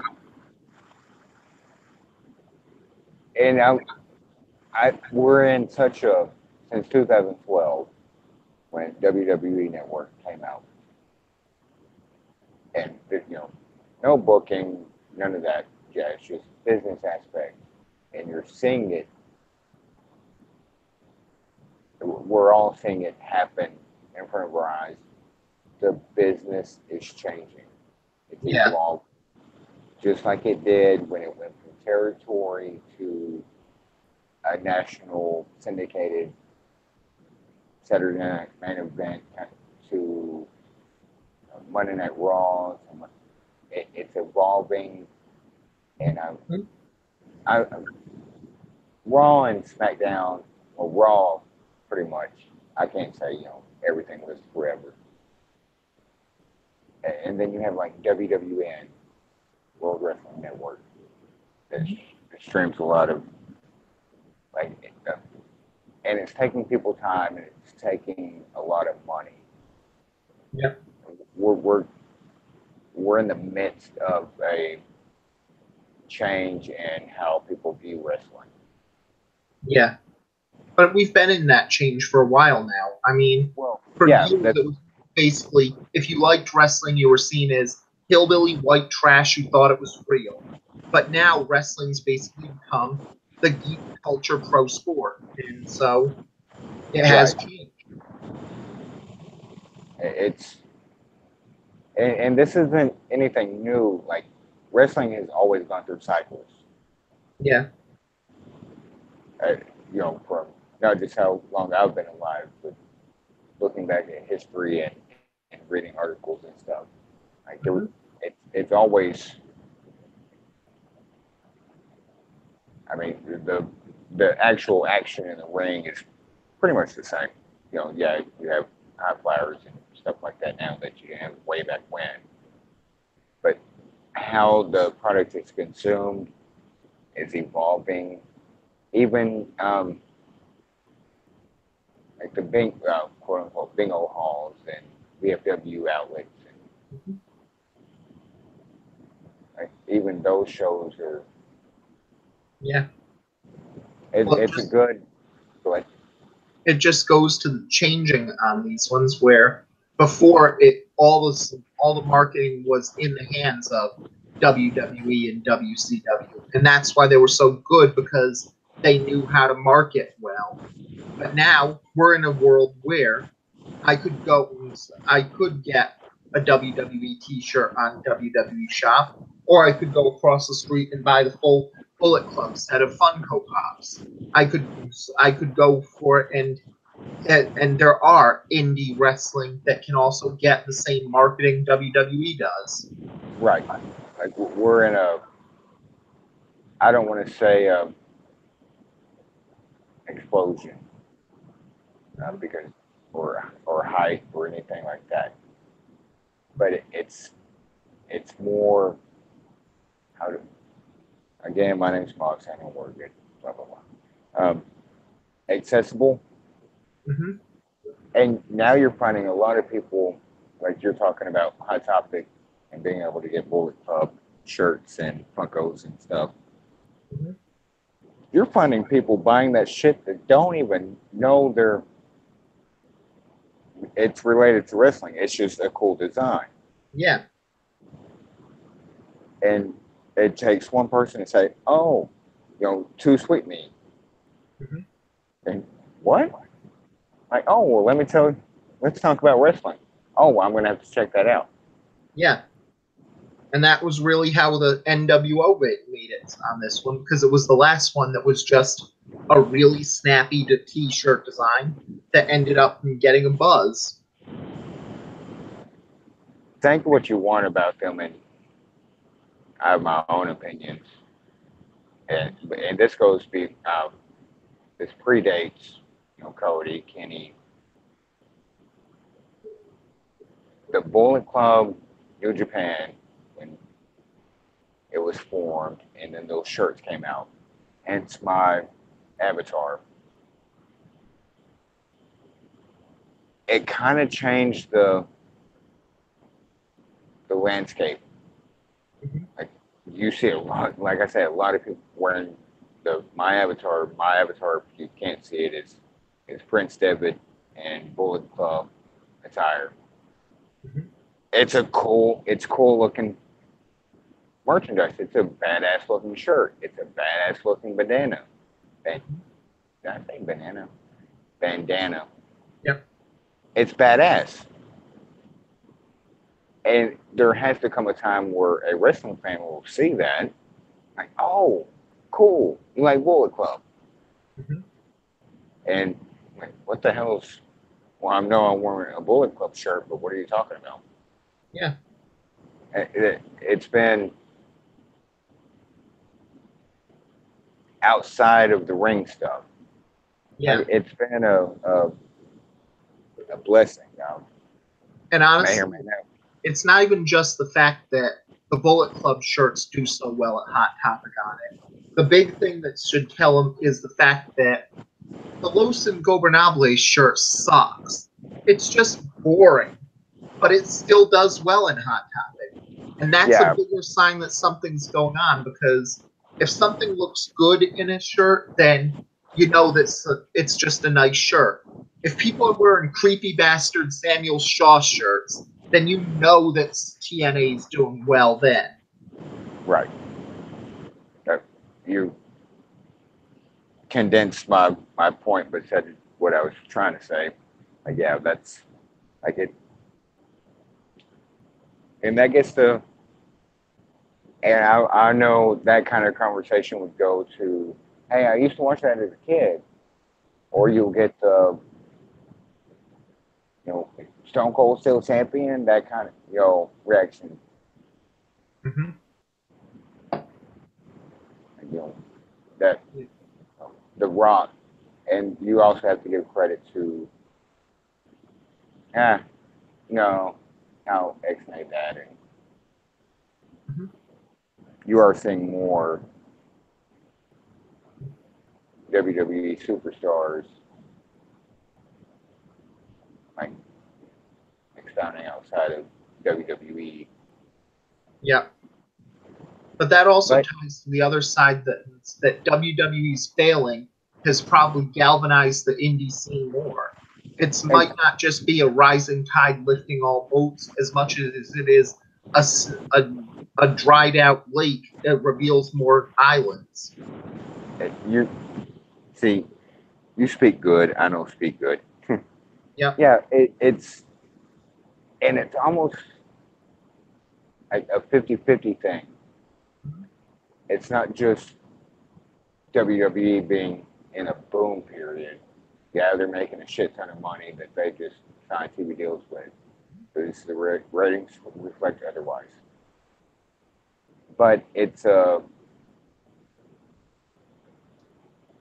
I'm tired of, I love wrestling. Pretty kind of tired of WWE. What else is there? Yeah. And and it's a fan initiative that starts that. The fans initiated. Yeah. Like, man, I'm sick of WWE. I'm done with wrestling. Hey! Before you stop watching wrestling, check this out, or check this out, or catch this, or Yeah. and it's a really becoming a fan grown environment, if you will. Yeah. And If that that's makes really sense. the point, because right now all the casuals are starting to be let out on it. So if you want to keep watching wrestling, if it's this bad, you have to love wrestling. And if you love wrestling, you'll seek out good wrestling from anywhere in the world if it's good. I see it almost daily, and on Twitter, comment sections on wrestling message boards, Mhm. people, throwing their hands up like, I can't deal with WWE anymore. Well, have you checked out New Japan? Have you checked out Evolve? Have you checked out Progress? And like, no, I haven't. What's this about? Or also with one of the pluses that we'll talk later at another date about some of the minuses of the new signees to NXT. Yeah. Oh well, I have no idea who this person is, but I hear she's good. And people will link them to matches of different promotions, Yep. from their past. And we're, it's a self community, if you will. Yeah. Like, hey, don't give up on wrestling. Okay, I understand you're done with WWE. Don't give up on wrestling yet because there's this and this and if you're not even giving up on WWE, but you don't know who this person is, here's a match or two that she or he or she was in, and great matches. And also, while you're at it, the whole promotion is pretty good. Mm-hmm. Like, oh shit! Well, now I'm a Progress fan. I check these couple of matches out. I hope I'm making sense. No, it makes perfect sense, and that honestly, I think that's a good point that we should end on because really, there's always something out there for you. Yeah, So, always. so if you like if you like good wrestling, go to New Japan, go to Progress, go to some things like the smaller promotions on this one. Heck, go to the VFW hall down your street and see some local people do it. And The best example I can use is my co-host on Violent Wrestling podcast. AA just finally got tired of WWE, and she doesn't quite keep up with it very much anymore. But guess what she found? She found it's a couple hours drive, but she found Rocky Mountain Pro Wrestling out of Denver, Colorado, and now she's enthusiastic about. I do still love wrestling. I found my thing.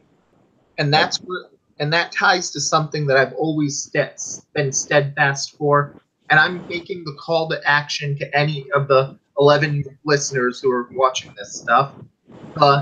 Prove it yourself plan. If you're really tired of the WWE, you would spend $120 a year on the WWE network. Take that $120 a year and spend it on indie wrestling. Whatever you do. If it's buying shirts at Hot Topic, do it. If it's paying for a streaming service for an indie promotion, do it. If it's just going to your local indie promotion at the VFW hall down the road and just seeing some live wrestling, do it. But spend $120 this year on indie wrestling. And if you do that, you're going to build up the indie scene. You're going to get more money into the indie scene. And you may even be able to keep the top indie star you want to keep on the indie scene from going to WWE. right. And if nothing else, whatever you're watching, and I have heard one, two comments of like, well, New Japan's boring. I don't understand. Like, don't give up on wrestling. Don't. AA drives from her home, and the shows are 2, 3, sometimes 4 hours away. So that's the gas money instead of putting it where she's not satisfied with wrestling to wrestling she's really enjoying. Don't give up on wrestling. It's a fun thing. Don't, okay, if you're done with the promotion, understandable, 100%. Like, I get it. But don't give up with it as a whole. Like, seek out things. Yeah, there's Wrestling. always something if you like it. If you like hardcore action, you can find a hardcore promotion. You like women's action, you can find a women's promotion. You like some great matches, you can find a promotion that focuses on great matches. You like being able to count down from 10 to 1, you can find Sesame Street. I thought you were about to reiterate shitting on Pittsburgh, Mm-hmm. which you kind of did. I Yeah. thought you were going to go a little more vulgar at the end. Mm-hmm. But yeah, just don't give up. Like, there's something out there for everyone. And And if you try all the avenues and you're like, wrestling's just not for me, okay, so be it. But at least try the avenues. yeah. And And if you until have then, wrestling friends, that's just more reason to choose us instead of the big ticket podcasts. Of course, Whacked Out Wrestling. I'm Thomas S.K. Green, and this is Prince Moxley Lopez signing off. peace.